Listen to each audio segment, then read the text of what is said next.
Zabbuli eya 29.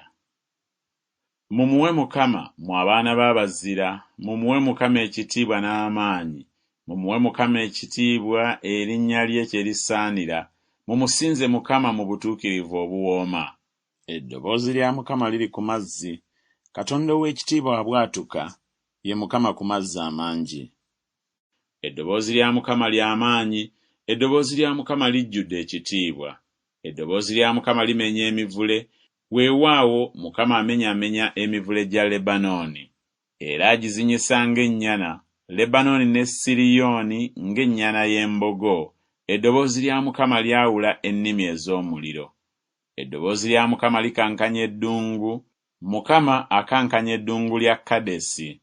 Eddoboozi lya Mukama lizaaza empeewo, era likunkumulira ddala amabira, era mu yeekaalu ye buli kintu kyogera nti ekitiibwa. Mukama yatuula nga kabaka ku mataba, weewaawo Mukama atuula nga kabaka emirembe gyonna. Mukama aliwa amaanyi abantu be, Mukama omukisa gw'aliwa abantu be gye mirembe.